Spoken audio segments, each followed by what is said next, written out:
রিয়াজ দেখতে এত সুন্দর আর স্মার্ট না, তারপরও ও আপনার মতো এত সুন্দরী বউ পেয়েছে। আমি যদি আপনার মতো কাউকে পেতাম তাহলে সাথে সাথে বিয়ে করে ফেলতাম। আপনি আমার স্বামীর প্রিয় বন্ধু, তাই শুধু ভদ্রতার খাতিরে আপনার সাথে কথা বলি। কারণ যে পুরুষ অন্যের স্ত্রীকে নিয়ে আফসোস করে সে কখনো ভালো মানুষ হতে পারে না।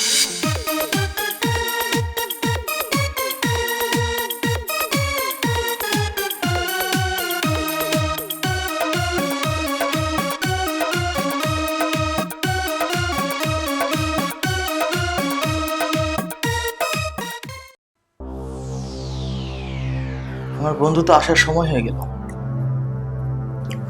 ওই তো আসছে।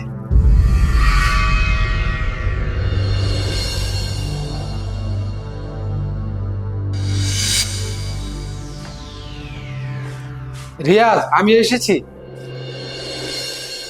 কেমন আছেন ভাবি? জি ভাই, আমি ভালো আছি। আপনি ভালো আছেন তো?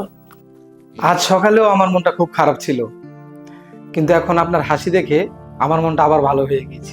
ভাই, আপনি মাঝে মাঝে এমন এমন কথা বলেন যে আমি হাসবো না কাঁদবো বুঝতে পারি না। আচ্ছা, দরজা কি খোলা ছিল? হ্যাঁ, দরজা খোলা দেখেই তো আমি ভিতরে ঢুকেছি। তা রিয়াজ কোথায়? ও মনে হয় বড়াপার বাসায় চলে গেছে। আশ্চর্য ব্যাপার, ও জানে আমি আসবো, তারপর ও বাইরে চলে গেল। বেশি দূর যায়নি, সামনেই আমার ননদ থাকে।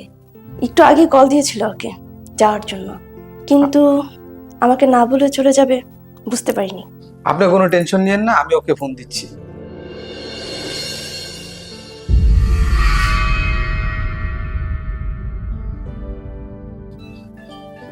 কি ব্যাপার, ফোন তো আশেপাশে মনে হয় রিং হচ্ছে। দেখছি।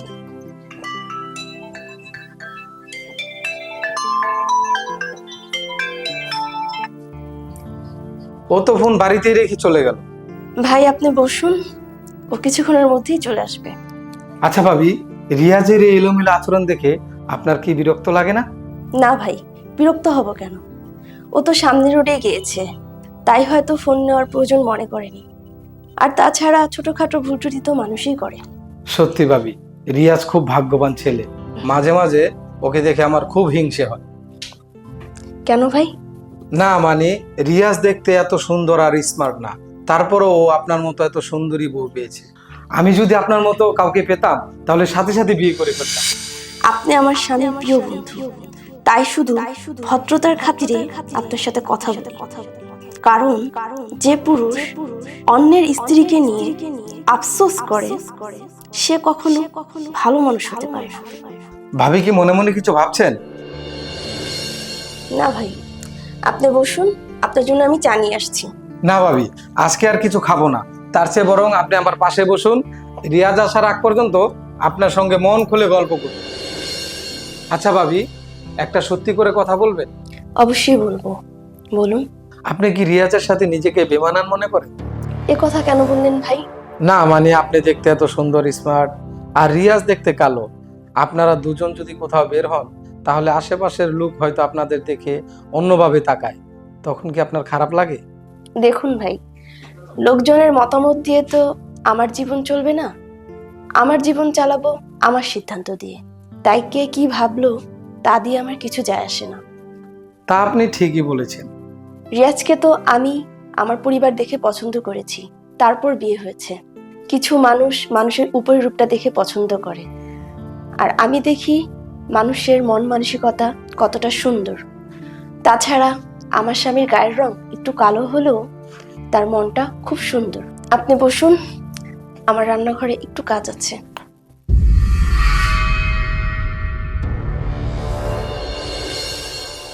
রিয়াজ, তুই কি এতক্ষণ এই সুপার আড়ালে ছিলি?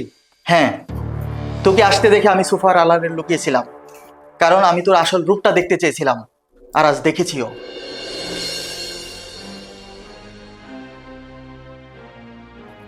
না মানে, তুই আমার একমাত্র প্রিয় বন্ধু। আমার বিয়ের পর থেকেই তুই আমাকে প্রায় বলতি, এত সুন্দর বউ ঘরে তুলেছিস, সে তোর সাথে বেশি দিন থাকবে না। তোর এই কথাটা শুনে আমার মনে অনেক কষ্ট লাগতো, কিন্তু আমি কখনো তোকে বলতাম না, কারণ আমি জানি আমার বউকে আমি কতটা ভালোবাসি, কতটা বিশ্বাস করি। আর আমার বউ আমাকে কতটা ভালোবাসে তার প্রমাণ তো তুই পেলি।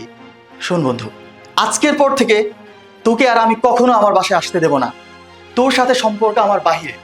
শোন বন্ধু, সব ভালোবাসা গায়ের রং দেখে হয় না, কিছু কিছু ভালোবাসা মন থেকে হয়। যেই ভালোবাসায় মনের মিল থাকে সেই ভালোবাসা কখনো নষ্ট হয় না। আরে তুমি কখন এলে? এই তো এলাম। আমাকে না বলে চলে গিয়েছিলে কেন? আর কখনো তোমাকে না বলে কোথাও যাবো না।